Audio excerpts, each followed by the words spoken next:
Ashamaan akkan jirtu ani barsaadhaan harreegaan barumsa haaraa isinii qabadee dhufeetan jira jechuudha. Barumsi guyyaa har'aa kun immoo kan inni irratti xiyyeeffatu yeroo namni tokko jechoota adda addaa irra deddeebi'ee dubbata ta'e maal jettanii akkasiin dhaabsisuu dandeessan kan keessatti baratan ta'a jechuudha. Barumsi kun egaanii namoota barumsa afaan Ingilizii barachuu barbaadaniif bu'uura kan ta'uu fi akka isaan akka namoota dhalootaan afaan sana dubbataniitillee akka barachuu danda'an kan isaan taasisudha jechuudha.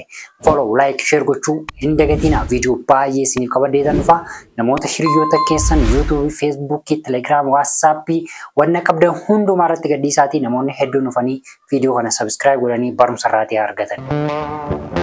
Hello everyone, you're welcome to my YouTube channel. I am Beresa. Today I'm gonna teach you the other parts of common American English conversation, learn in Afaan Oromo, okay? So in this particular tutorial, I'm gonna teach you when someone is repetitive or when someone speaks more repeating things, okay? So how to let them stop repeating things again and again. We're gonna learn that part is in Afaan Oromo. Don't forget to follow, like, share my YouTube channel, okay? The first thing, so you said. So you said means in Afaan Oromo dubbattee jirta. So you said means in Afaan Oromo dubbattee jirta. Dubbattee jirta means so you said.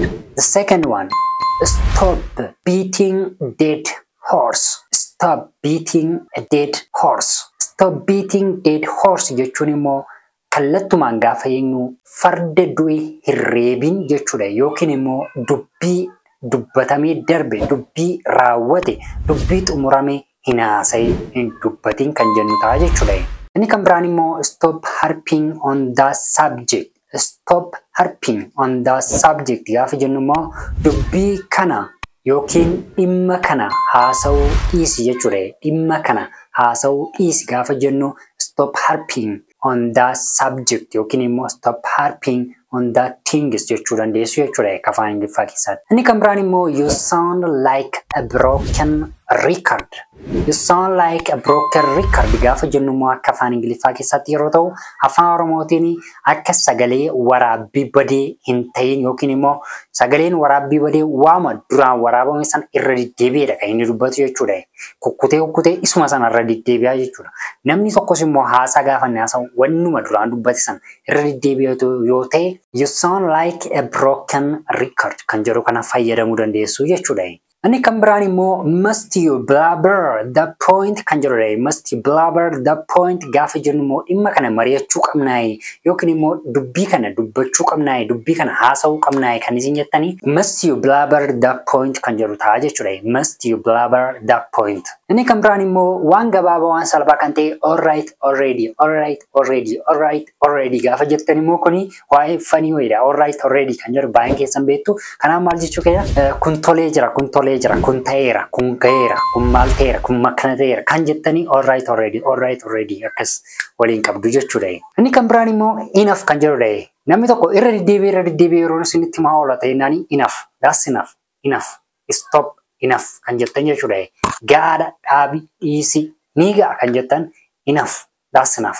Okay, the next one is stop repeating yourself kan jedhudha. Stop repeating yourself gaafa jennu akka afaan Ingiliffaa keessatti yeroo ta'u afaan Oromoo keessatti immoo maal fayyadamna yoo ta'ani irra deddeebi'aa hin oolin. Stop repeating yourself yookiin immoo waama sila dubbatti sana irra deebiin kan jennudha kallattumaatiin jechuudha. Irra deddeebi'uu dhiisi, irra deddeebi'aa hin oolin. Stop repeating yourself. Inni kan biraan immoo namni tokko gaafa irra deddeebi'ee isinitti maa oola ta'e naani we get that point, alright jechuu dandeessu. We get that point already jechuu dandeessu. We get that point already yookiin immoo we get that point alright gaafa jettaniini nama tokko gaafitti yeroo gaafattanii we get that point already gaafa jettan immoo waa'een kun dursee nuuf galee jira yookiin immoo waa'een kana dursee naaf galee jira yookiin nuuf galee jira jettanii gaafa namatti himtanii we already got it yookiin immoo we got it already kan jedhu kana we got the point already yookiin immoo we got it the point yookiin immoo we understand it kan jedhu kana fayyadamuu dandeessu jechuudha.